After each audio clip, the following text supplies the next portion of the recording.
How are you all? Welcome to the class. Students, in our previous video, we had discussed about the reptiles, and today we will start a new topic, that is mammalia. This class includes highly developed chordates, and animals are terrestrial, aquatic, and a few animals can fly, like bat, that is a mammal. And all these possess mammary gland that supply milk to be sucked by the young ones, and body usually covered with hair and skin with many glands. In case of mammals, body is generally divided into head, neck, and trunk, but some cases a small or long tail is present. So internal ears present, teeth lie in sockets of jaws. Okay. Now heart is four chambered and respiration is there by the lungs in case of mammalia, and vertebral column with five differentiate regions: cervical, thoracic, lumbar, sacral, and caudal.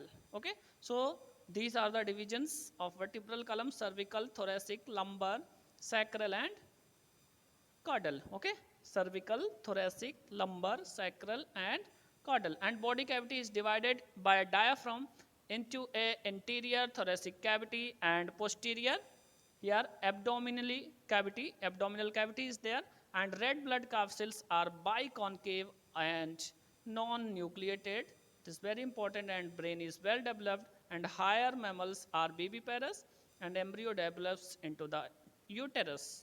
There is a uterus, and animals are warm blooded. It is very important. And class mammalia is divided into three subclasses, that is prototheria, metatheria, and eutheria. So first is prototheria here.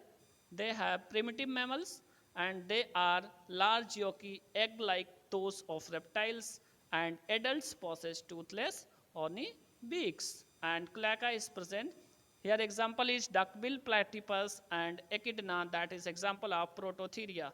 Dear students, next is marsupial mammals. Here you are seeing, and those whose youngs are born in the rudimentary condition and are generally they sheltered within an integumentary pouch that is called the marsupium. The example of such marsupial animals is the kangaroo you are seeing here, and here placental mammals, kangaroo, you are seeing that their young ones are fully developed, and brain are corpus callosum developed.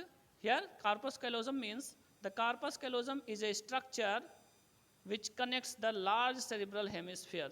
Okay. And nipple well developed, and uterus and vagina is single, and they are rodents.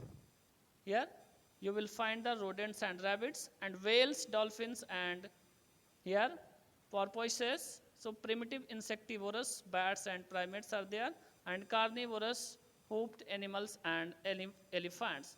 Next is bat. Here you are seeing bat is a nocturnal animal, and now next one is whale. Whale is the largest living animal. Okay. This lives in water.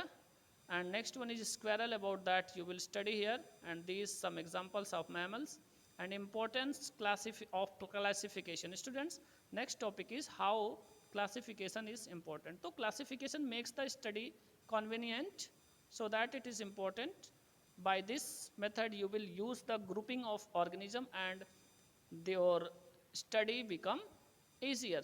And biological classification give knowledge about the organism which are found in specific geographical regions also, and classification and animals and plants helps in understanding the adaptation in them. So nomenclature of organism. Students, animals are called by the different name in different countries. So a common sparrow, like a common sparrow bird, that have different names here.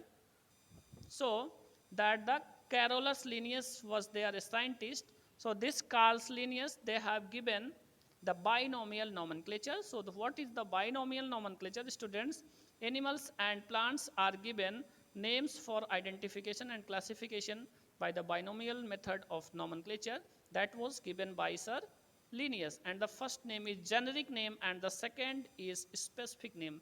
That means here some names are given here, which first name represent the generic and second is species. Okay students, now Here some scientific names are given which represent the first letter by the generic, and second is specific names like Homo sapiens. You know that this Homo represent about the genera, and here this sapiens represent the species. So here frog, that is Rana tigrina. This one is specific, and this is here. This second is species and first is generic. Okay. So all the animals and plants, few plants and animals are given here. You will learn the names and their scientific names also. Students, your chapter is finished now. Hope that you will prepare it properly. Thank you everyone.